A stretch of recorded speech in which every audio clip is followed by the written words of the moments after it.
All right. Well, this is Infosec Decoded number 30. It was DNS. And we're starting with Liz, who has got private security.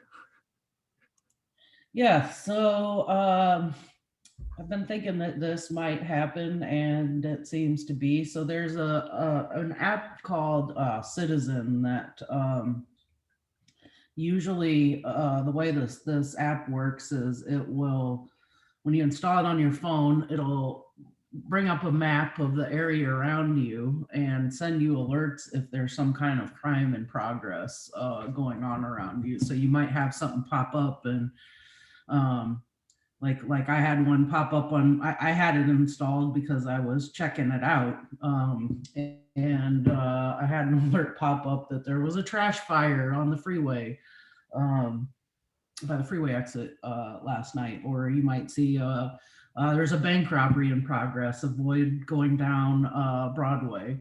And apparently they have all now, they're now testing out a new feature, which is a subscription law enforcement service. That is how they're billing it. And it's kind of creepy. They're essentially setting up a pilot program in LA, but they won't really talk a whole lot about how this thing is supposed to work. But one of my favorite quotes from this article was, few things make you feel like you live in a bleak dystopian reality like the Citizen app patrol car that looks like a cop car. It totally does. It's a black SUV with their logo on it and searchlights and everything else. So it's a little strange. It'll be interesting to see how it goes. So far, it's only in LA, but they are describing this program as offering patrols, video monitoring, and other services using a potent combination of technology, canine support, and patrol personnel. So, Yeah, uh, I think it's Uber for cops. yes, And, essentially. and I wonder if you're just getting random idiots that don't know what they're doing like you do with Uber. I would. I mean, I don't have any insight into this program, but my pattern recognition tells me probably so. But I know in El Salvador this is standard. The cops are completely corrupt, and everybody just pays for a guy to stand in front of your store with a shotgun. And my police friends who went down there say, all I can say about these guys is, well, we wouldn't recruit them into the San Francisco Police Academy. Absolutely true. Yeah. My grandparents' house was riddled with the Mara Salvatrucha. Yes, absolutely true. Riddled with what? The biggest gang there, Yeah, the infamous gang Mara Salvatrucha. I don't know that, but I mean that's basically what you're getting. You're getting like basically street gang thugs when you hire these guys, right? Yes. And they're to protect you from the other street gang thugs, right? Yep. Yeah.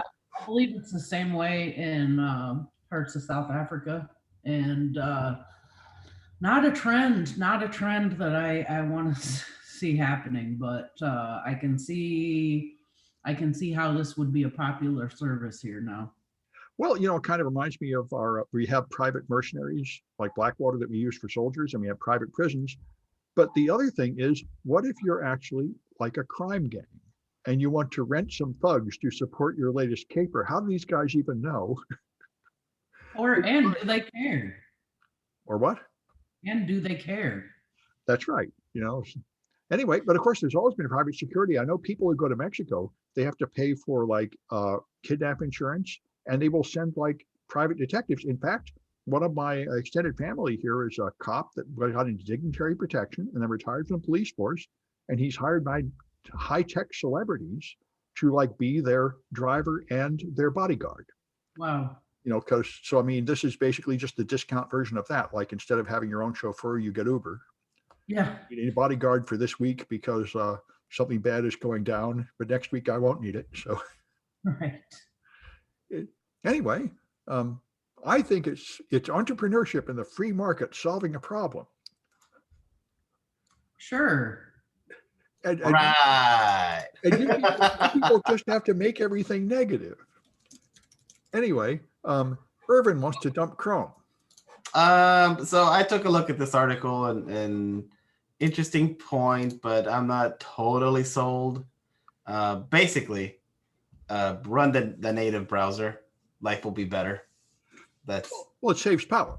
Right. So like if you're on a Mac, you really should be using Safari, or if you're on Windows, Edge. Yeah. Well, I mean, Chrome is famous for being a resource hog. It always has been. It is. I've noticed that Safari doesn't work on everything well. Yeah. There's times where I need to switch over to Brave because Safari can't open like a Twitter link or a Reddit link. So it's not foolproof, and I wouldn't take it as gospel to dump Google Chrome immediately. It's one of those, okay, maybe not use Google Chrome, but use another browser. Well, one thing, this is one good thing in the world of tech. There really is good competition among browsers. I've got like 6 of them, and I use them for different purposes. And it's not like there's just one like there used to be. There's Internet Explorer and nothing else. Yeah. And so you just have to play them off. The great thing about Brave is you can play YouTube videos and you never see the ads. I like that. Mm-hmm. Anyway. All right. And Kaitlyn's got the chips.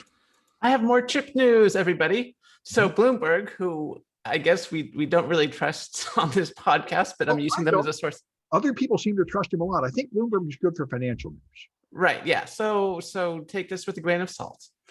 We don't exactly trust Bloomberg because in the past they've had some pretty bad cybersecurity news that apparently has been pretty false.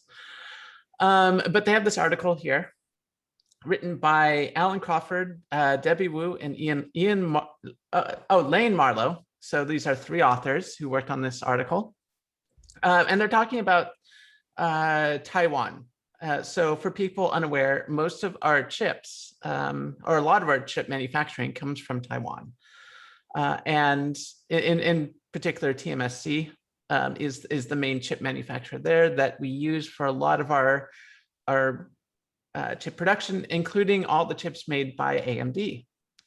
Now, of course, there's some political ramifications going on with Taiwan, in particular related to China. So apparently, Beijing has used its political pressure to essentially get Taiwan to not get the German biotech SE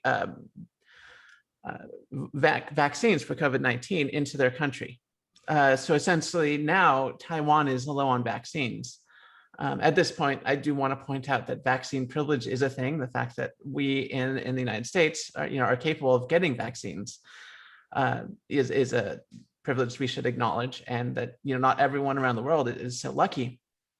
Anyway, so now Taiwan is low on vaccines, but unfortunately, most of our chip production comes from Taiwan, and so because we don't have this very diverse marketplace in order to create our chips. So if we want our chips, our options are very limited. It's mostly Taiwan.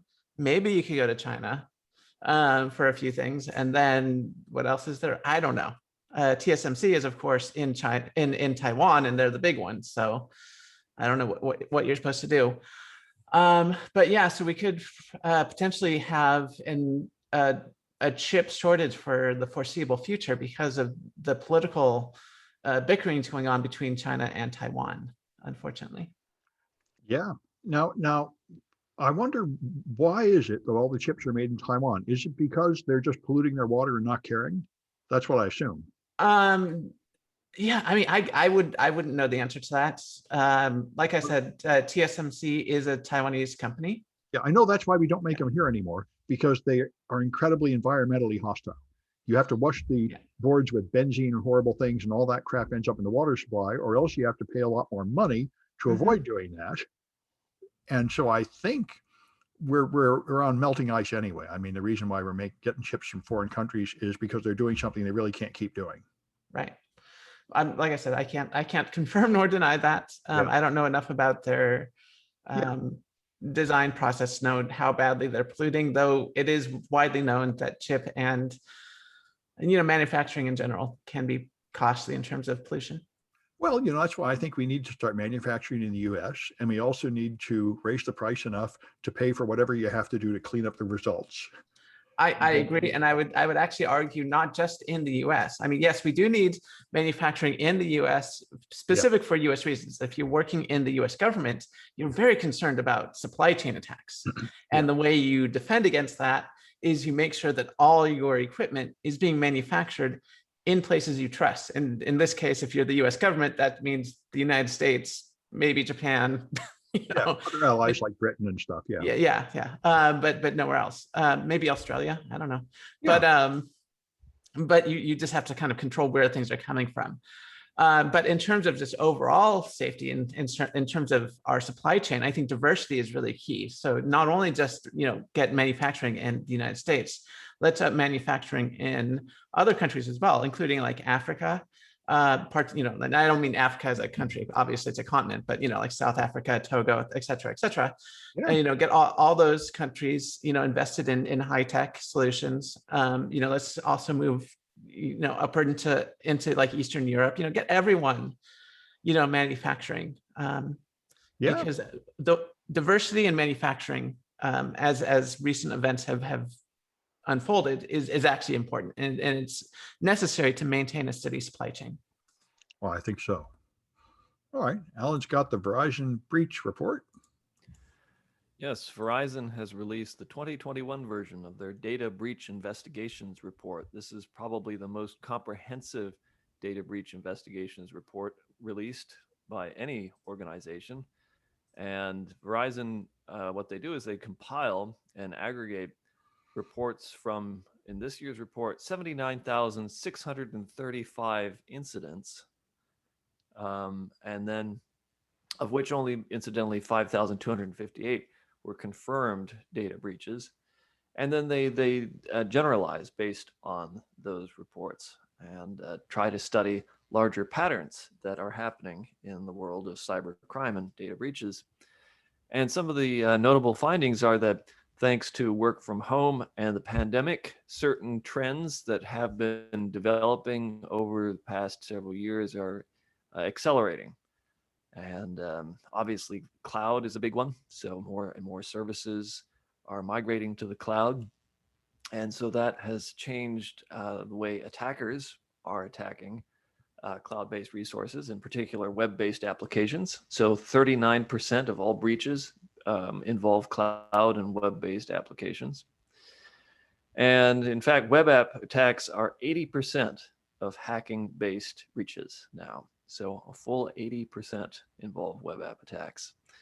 And of course, ransomware is a big one. So in the past year, it's doubled from 5 to 10% of all breaches. Now, given the amount of attention ransomware gets in the news, you'd think it's like 90%, but no, it's actually only 10%. Although I think at the same time, it's fair to say that it has an impact, a financial impact that's far greater than 10% of the total market share, shall we say. Yeah. And a part of that is phishing. So phishing has also gone up by 11%. And so it's now involved in 36% of all breaches versus 25% in 2019. So it's clear that with the work from home and with the pandemic, the attackers are changing their tactics. And so it's something that will need to continue to be watched. But one last thing I should mention here is that the motives for these attacks is also changing over the past several years. Espionage used to be more important, going back to as recently as 2018. Perhaps 25% of all breaches were motivated by espionage, whether corporate or state sponsored. But now it's gone down to under 10%. And meanwhile, financially motivated attacks have gone way up. So from about 75% in 2018 to now 90%. Yeah, That's interesting. Do you know how they get this data? Do they have like an instant response team that people hire? Well, I think they're collecting it from a number of different organizations. That Okay. is my understanding. And so they do have connections at different companies that Yeah. perform this work. And they also, I'm sure they're, just searching for public open source sources of information too. Yeah. Well, it's definitely a useful way to keep track of things. I'm not surprised by the phishing. One thing about that is phishing, we actually know what you can do about it. Google said when they switched to two-factor with USB keys, the phishing success went to 0. So it's rare that you have such a simple solution, but apparently that's a simple solution that works. Yes, yes. There is nothing similar for ransomware, unfortunately. There's nothing simple and obvious you can tell people to do that would stop it. Well, I do have a story coming up that does solve the problem. Oh, yeah, that's right. You do. That's right. Well, and that would be good. Anyway, so now I've got my traditional cryptocurrency sneering, which is becoming a big part of my life now as I'm paying more attention to cryptocurrency every day as another 10 disasters. So David Gerard has a fantastic blog where he points out these things. So Chia, we mentioned last time, Chia is supposedly the environmentally friendly proof of work blockchain where instead of proof of work, you have proof of storage. And it turns out that you can't use an SSD. It will destroy an SSD in 2 weeks. And your read-write head will constantly reading and writing with a rotating hard drive. And apparently it's so popular that people are like using up all the rotating hard drives and they're hard to buy now. And he says this is all horrible. It's just as environmentally destructive as proof of work and so on. Now you're just polluting the earth with all these extra hard drives. And anyway, and then they have, but the other one that caught my attention was DeFi. DeFi is decentralized finance. And one of the many investment scams was something called DeFi 100. And people invested money and they just put up a page at defi100.org, which is down now, but it's on archive.org. It just says, we scammed you guys and you can't do shit about it. This happens fairly often. I've heard of this. Seems to happen about 20% of the time. These exchanges just steal the money and then just leave a note admitting they stole the money instead of like faking their death or pretending they didn't steal the money. They just openly admit it. And the reason this happens is something Mark Cuban pointed out. Crypto wallets are awful. There are all these hardware wallets you can buy that are hard to use and don't work very well. And there are these software wallets that don't work very well. And this reminds me of PGP, public key encryption, where they invented it, they set it up. I learned, like everybody else in the business, that it's as horrible. I've already signed my students a project of making sure they get PGP working correctly, and all of them would struggle for the whole semester and they still couldn't all get it working. And then it came out after a few years that even the people that invented it never use it anymore because it's so hard to use.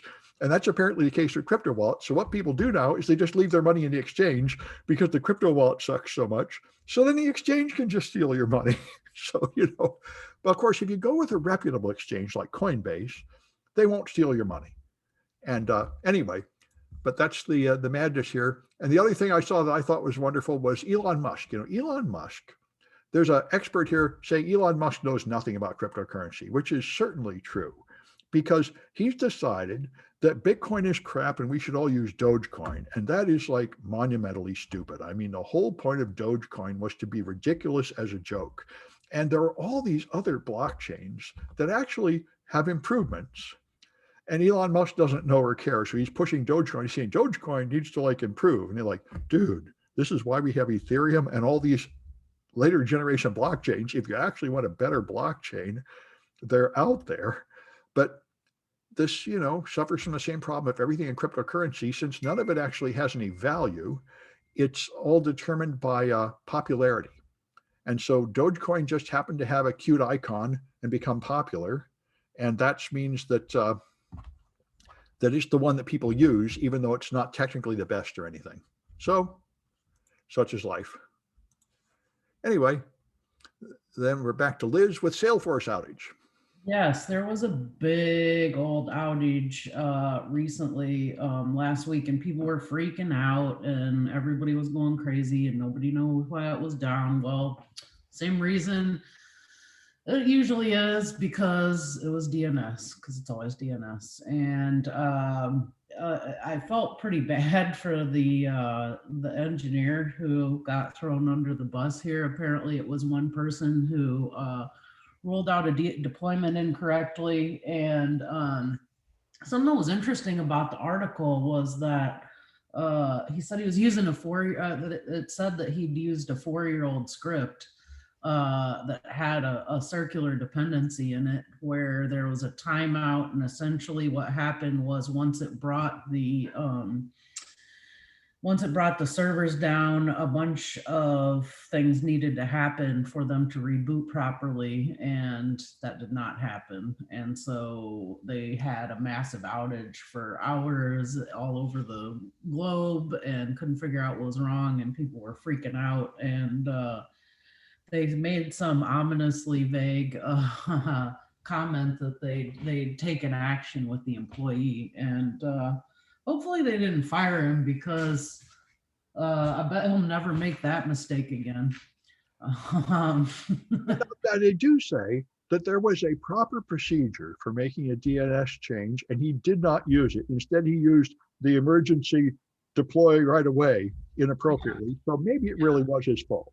Yeah, that was pretty damning, but then again, you never know. I mean, a lot of the time these, I got to give them somewhat of the benefit of the doubt, because sometimes these things aren't properly codified in corporate documentation, and, maybe he didn't know, or maybe he did and was just trying to make a shortcut. So, but it's easy to make mistakes doing this stuff. That was a pretty big mistake.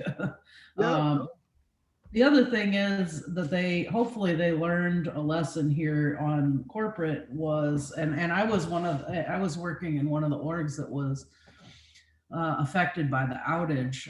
One of the issues at the time was there was no way to get a status as to what was going on, because it took those servers down.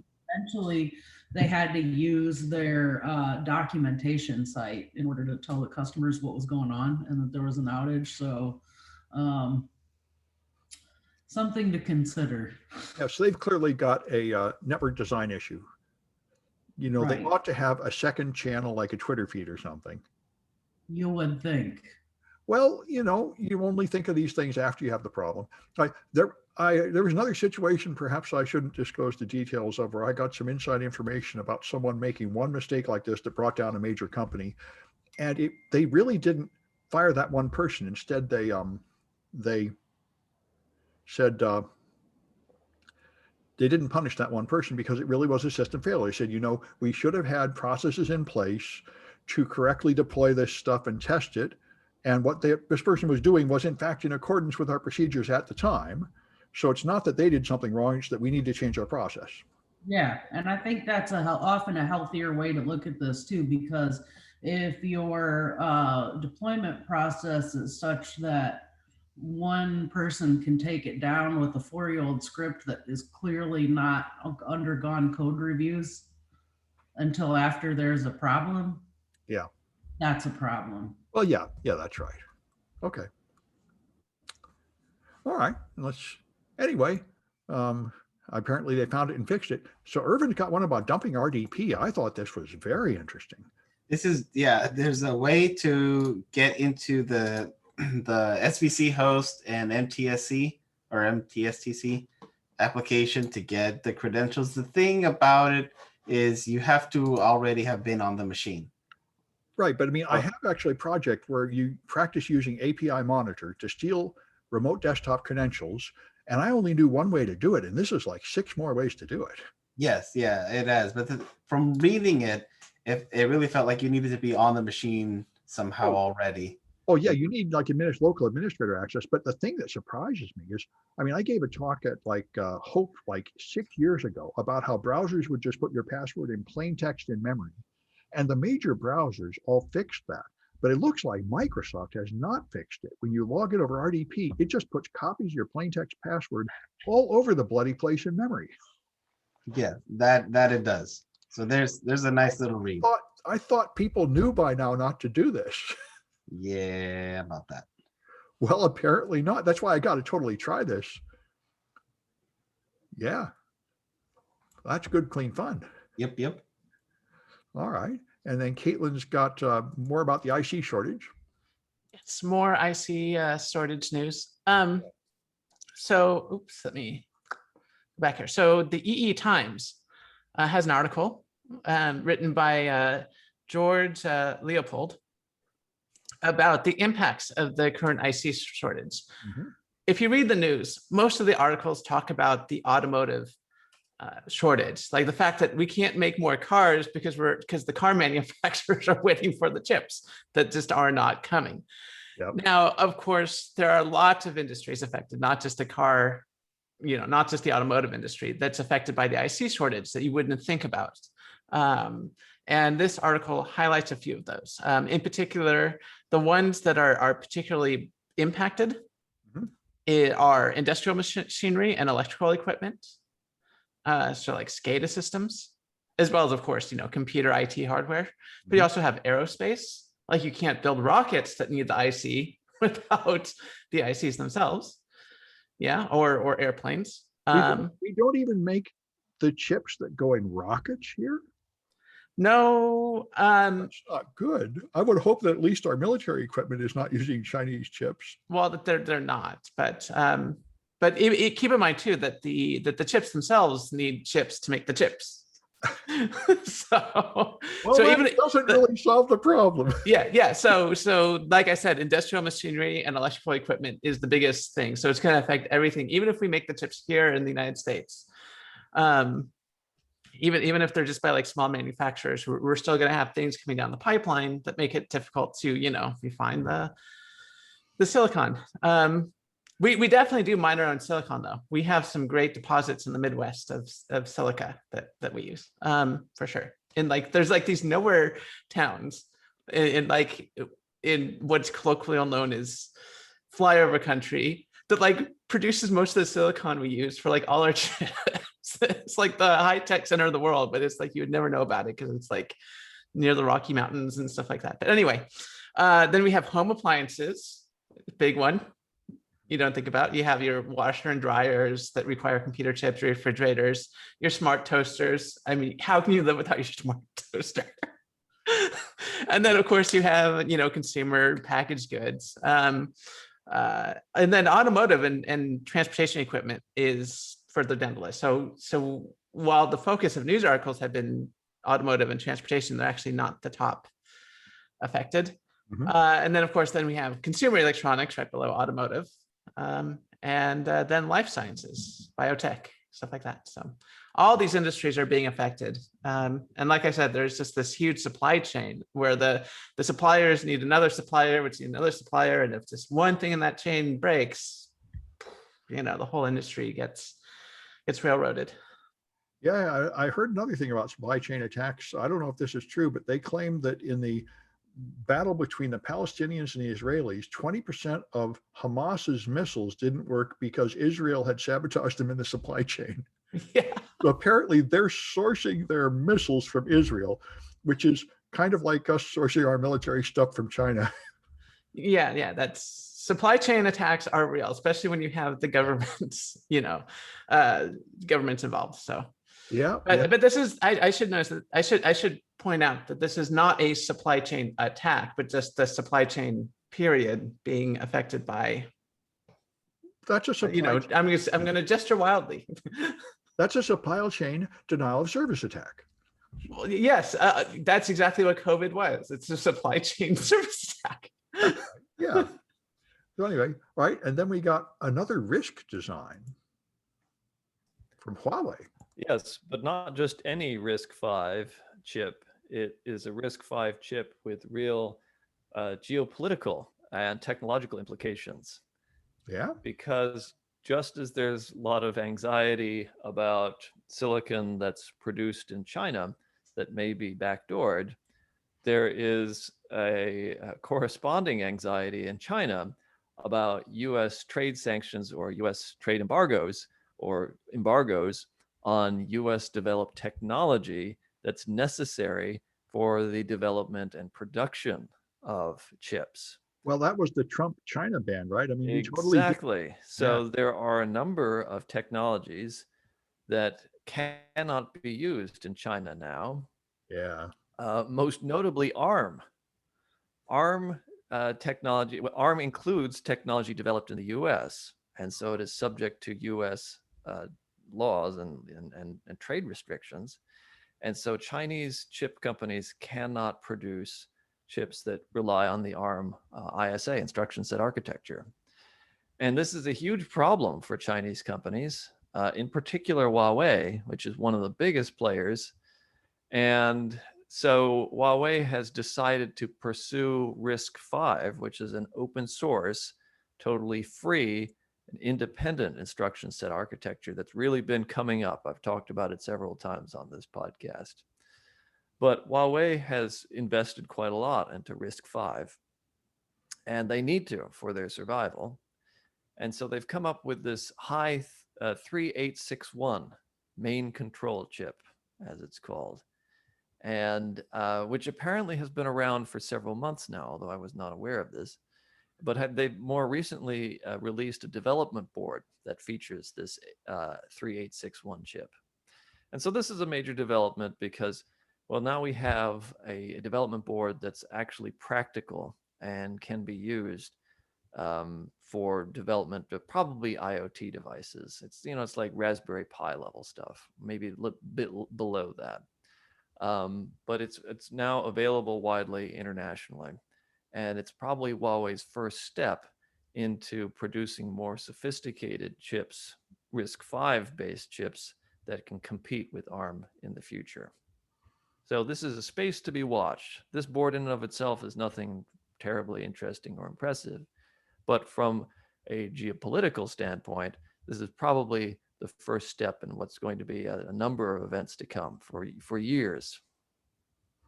Now, this is what I remember reading at the time when Trump brought out the China ban. They said this is just going to force China to develop more stuff in-house, and really we will lose more control over what happens. Yes. Yeah. But, I think it probably makes sense, just like it makes sense for us to make our own chips. It makes sense for them to make their own stuff. Although the irony, of course, is that RISC-V was first developed at Berkeley. Well, but that's why, the open source stuff, I'm sort of surprised that they choose to contribute to an open source project instead of just making some proprietary thing they can keep secret. But open source is the other alternative, of course. Yes.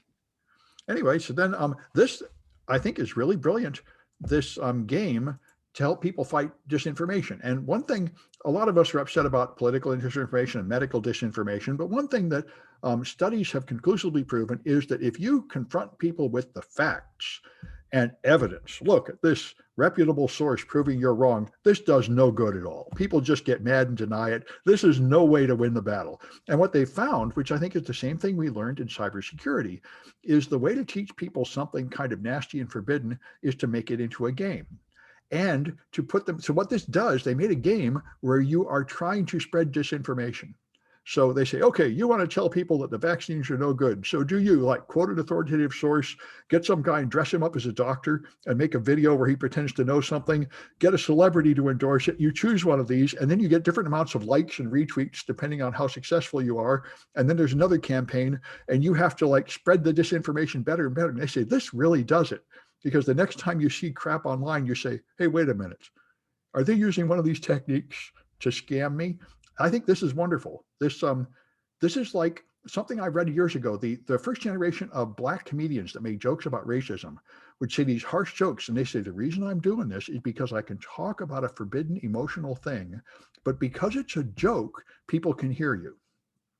And so putting you where you pretend to be the bad guy doing it lets you think about this in a way that doesn't activate your defenses, where you don't want to admit that you might have been stupid and been fooled. So anyway, I think it's brilliant. And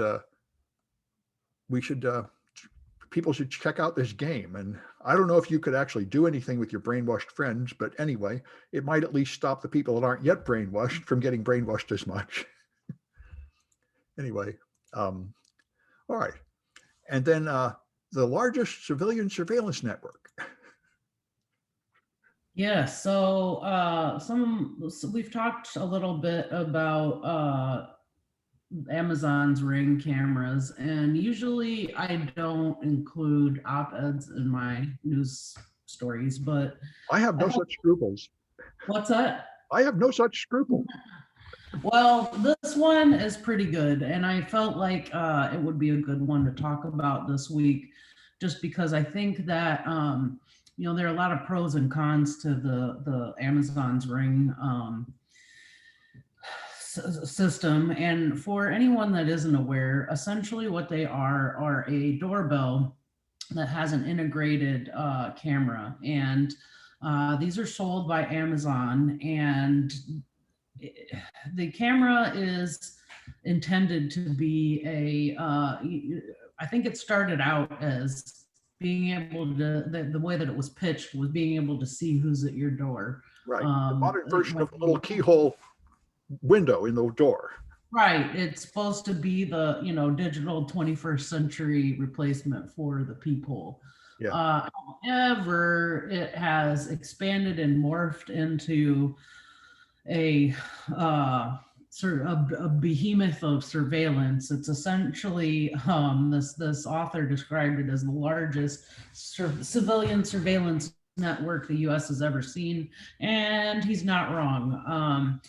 The program has expanded to give law enforcement access to these cameras, and when you buy a Ring, you essentially give up any right to privacy footage in that camera, because the footage goes straight to Amazon servers and is shared with thousands and thousands of law enforcement agencies across the country. And well, apparently you have to agree to that. No, you do. There's no opt out. Oh. There's no opting out. It's a binary. If you buy the device and install it, you're agreeing. Oh. That seems like that might not even be legal. Well, you agreed to it, so the cops are allowed to get access to whatever footage is on there without a warrant. Doesn't that hit the Fourth Amendment or something? Well, yes, but the reason that they get a workaround here is because you there's no expectation of privacy in a public place. So ostensibly these Ring cameras are only taking pictures of the outside world. So that's how they get around it.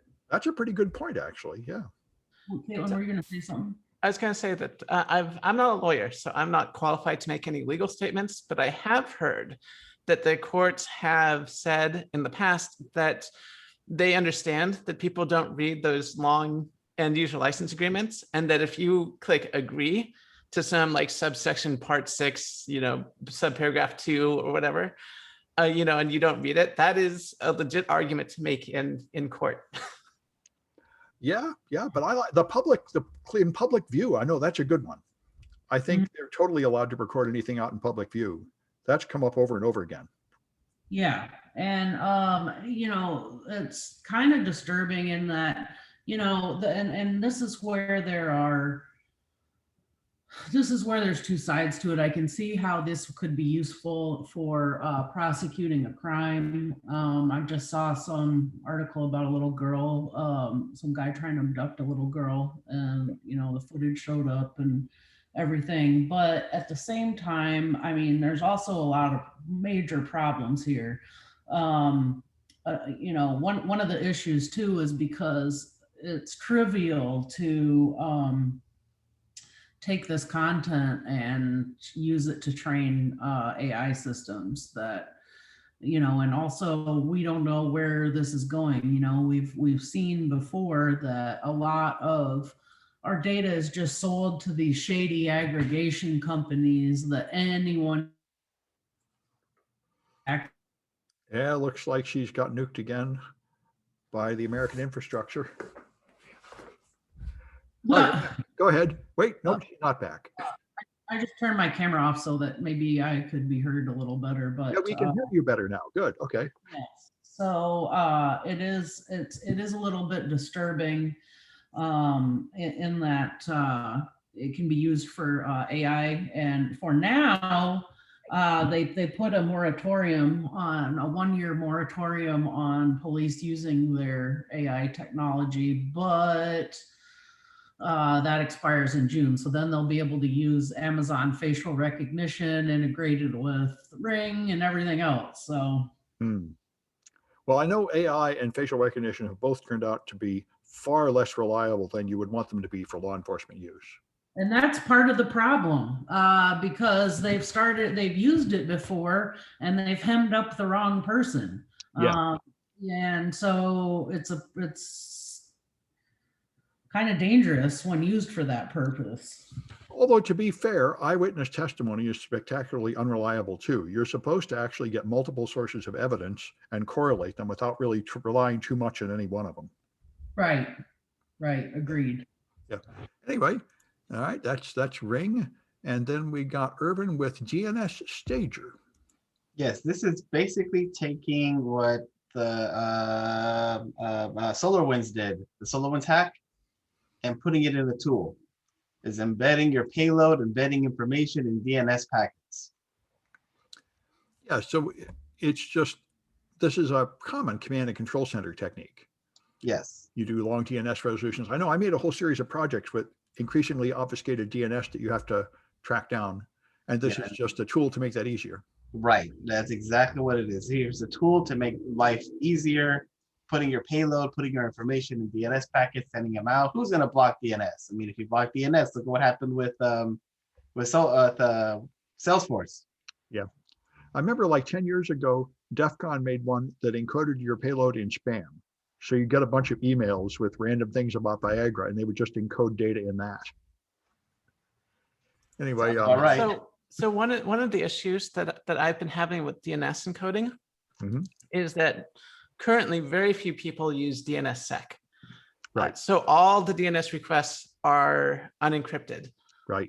So that if you do use DNS, and it is a good way to get out of the network, it's pretty obvious if you look at the logs what's going on, even if you do a pretty good job of hiding what you're doing. But DNSSEC would not prevent that. It's DOE that would prevent that. DNSSEC doesn't affect your local traffic. Right. Okay. Yeah, you would need some sort of encrypted DNS. Yeah, DNS over HTTPS is the current hot one. Yes. And yeah, absolutely. This is assuming that people are taking good logs of their DNS. Yes. And although I think it's Firefox now. If you use Firefox, you're using DOE. Yeah, it tells you when you open it for the first time. Yeah, but other browsers are not doing it yet. Pretty soon they will be. DOE seems to really be catching on. Anyway, and then Kaitlyn's got this one from Vitalik Buterin on blockchain scalability. Yeah, so how high can we go with a blockchain? That's the question. Yeah. If you are running a blockchain, you are running it on multiple people's computers around the world. And of course, you want to, if you're running something like Bitcoin, you want to keep it growing and growing and growing until it uses all the power of the solar system. And we construct a Dyson sphere to run our blockchain mining, or Bitcoin mining. However, it turns out that there are some limits to how much we can grow our blockchain, unfortunately. And this article goes into some detail about what what are some of the limitations. For example, you might think like, oh, we just increase the parameters of the application, so it uses more CPU power, and then we can do more blockchain and save the world. Well, that's not really an option. You can't use 100% of somebody's CPU or even 90%, because that actually leaves it open to denial of service attacks. So you're actually the correct amount of CPU usage you should be using for each computer on the blockchain is about 5 to 10% only. So that only leaves the options of adding more computers, and there's only so many computers in the world. So there's limits to how much we can grow the blockchain. And especially for a blockchain to be decentralized, regular users need to be, run a node and, have that node be like a common thing that everyone does. So you can't just be like, your system is now mine, I'm going to take over all your hard drive space. No, it has to be kind of contained and small and everything. And ideally, you want to use shards. You want to use sharding for right. making your blockchain, much bigger. I would thought so. I mean, I like Radix, which is a British sharding system, and it sounds wonderful, where you decrease the number of repetitive calculations by a factor of 100 or more. It should be much better. But here's he saying you could only speed up Ethereum by 3 times before you hit a fundamental limit. That seems ridiculous. Yeah, I know it does seem ridiculous. Some of these, some of these limitations do seem a little weird at first glance. Like I said, like the computing power, only 5 to 10%. Well, okay, or yeah. But apparently this is what this person is saying, that you really you need to keep the safety margin of a denial of service attack low. The nodes need to be able to sync, after each chain, after being online. Running a node shouldn't drain your battery very quickly.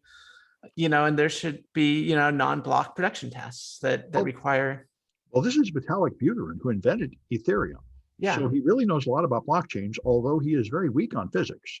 An article he put out years ago was maybe you could use a digital computer simulating a quantum computer to crack these hashes faster. And I'm like, dude, yeah, you will not understand physics. But anyway, of course, the answer to all the inefficiency of cryptocurrency is to go back to centralized trust-based models, which is what they're all doing. Yes. But of course, then that also limits the amount of growth that they can do if you go back to a centralized model. But I don't know, a centralized model can go as fast as the hardware can support, and you can just pay for more servers and you go faster. That's what Visa and MasterCard are doing. There's no practical limit on that. That's true.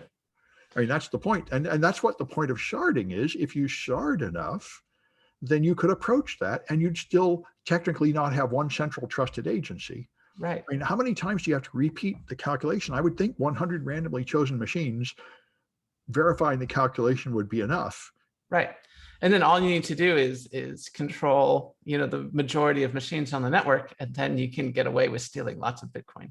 Well, of course, and I think every blockchain is vulnerable to a 51% attack, and that is the point. I mean, if you have a central agency you trust, then of course, if they lie, you're hosed. And so you can. This is the Byzantine generals problem. You can only get so far. A large enough conspiracy will always take you back to a centralized authority that could betray you. But, the fundamental issue is, why don't you trust anybody? How do you think you're living your life without trusting anybody? The cops could kill you. Your local street gang could kill you. Your friends and family could betray you. Why are you pretending you can go through life without trusting anybody? Which is the whole point of blockchain thinking. It's probably trauma. I think there's a lot of traumatized people in our society, and we don't really talk about it. But human nature is really, we trust each other. But of course, if you're betrayed enough times and you're hurt enough times, you learn not to trust people. So, well, but there is no choice. We live in a society. You really are trusting other people all the time, whether you want to admit it. You turn on the tap and you drink that water. How do you know nobody poisoned that water? Exactly. You're going to hide under the bed and never come out if you go too far down this paranoid path. Yeah, exactly. And yeah. Anyway, it is an interesting mathematical problem, but I think we're expending far too much energy trying to solve this non-problem anyway. And so then Alan has the cure for ransomware. Yes, our troubles with ransomware are finished come late summer, when Phishing and Cygent will release a line of SSD drives that supposedly neutralize the ransomware threat. And how do they do that? Well, yes, and that's where things get complicated. I've been trying to figure out how this works, and there are certainly announcements and web pages that explain this, but not really. So the best I can figure out is that Phishing is a well-established manufacturer of controllers used in USB drives and SSDs.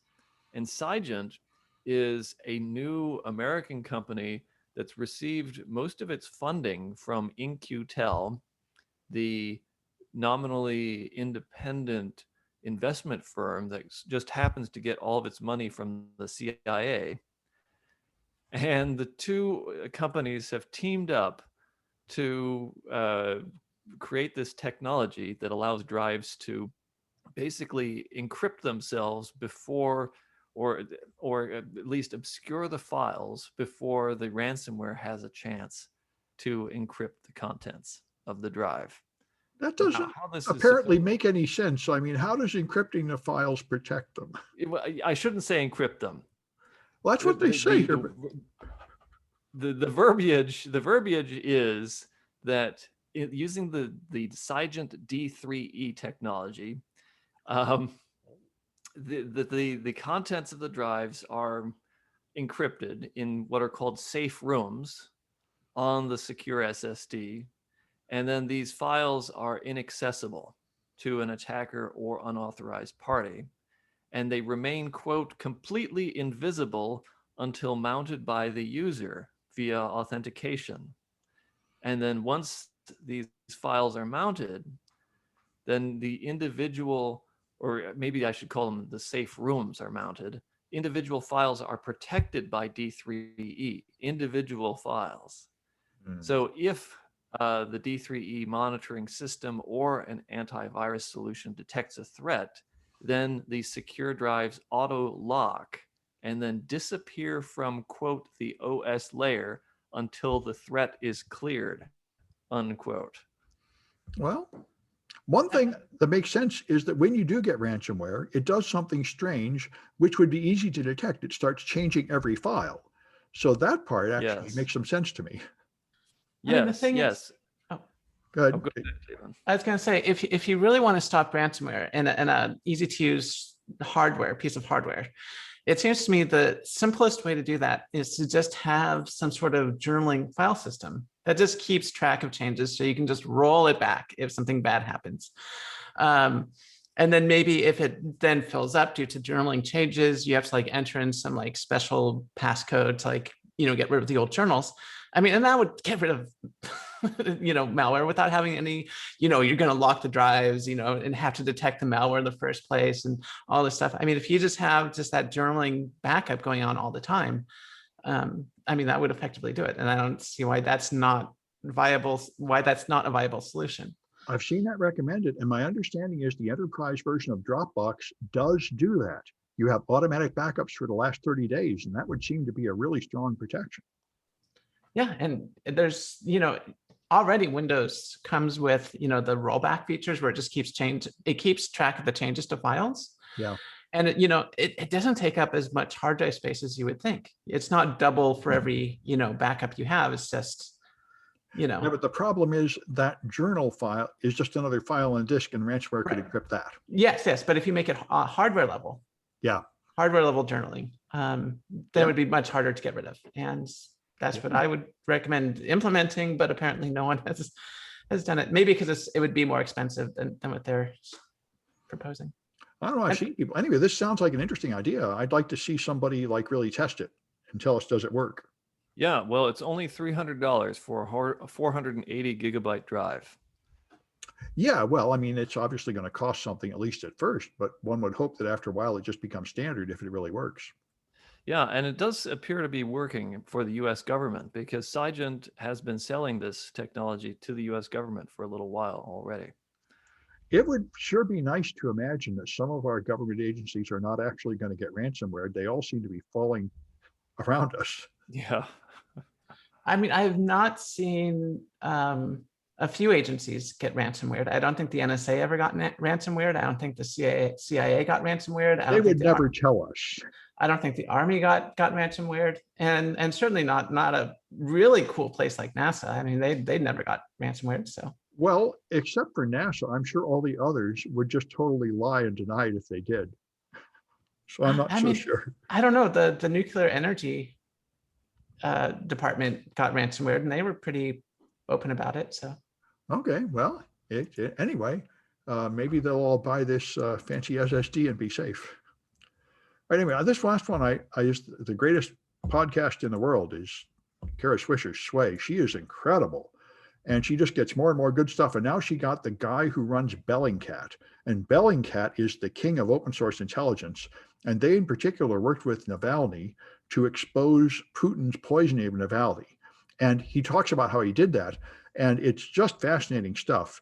And Bellingcat is the king of open source intelligence, but it is basically just one guy and a few other people working in a nonprofit in, I think, Britain. And he hasn't been killed by Putin yet, which is very strange. He mentions that he's beginning to get nervous about like eating food they give him in hotels and stuff, because some guy knocks on the door wearing a hat and gives you something and you wonder that could be a Putin agent, which it totally could. And the thing that amazed me is he asked her, how did you track down these KGB agents, GRU agents? He said, oh, it's easy. What they do is they all have fake passports. And to make the fake passport, all they do is keep the same first name and they change the last name to the maiden name of their girlfriend. So you can totally predict what their fake identities are. And then they make these online accounts and the passwords are all like GRU123. So apparently the terrifying, feared Russian murder squads are basically the F troop, Boris and Natasha stumbling around like idiots, doing ridiculous, stupid things. Not this, now you aren't not James Bond at all. And very simple open source procedures can track them down. The other thing he said, which I thought was very interesting, is if you want to know anything about anybody in Russia, all you have to do is pay a small amount of money to people because the government is completely corrupt and they will sell you their passports, their post office records, their driver's license. Everything is just for sale openly there. And she said, isn't that unethical? And he said, well, you know, in the US or the UK, you might think that's unethical. Well, that's just how things work in Russia. Everything is just for sale for cheap everywhere. And so I don't know, I think it's ethical enough. So anyway, it's very interesting. And I highly recommend this if you want to understand more about what's going on in Russia. Anyway, so I guess that's it. And we'll be back on Friday.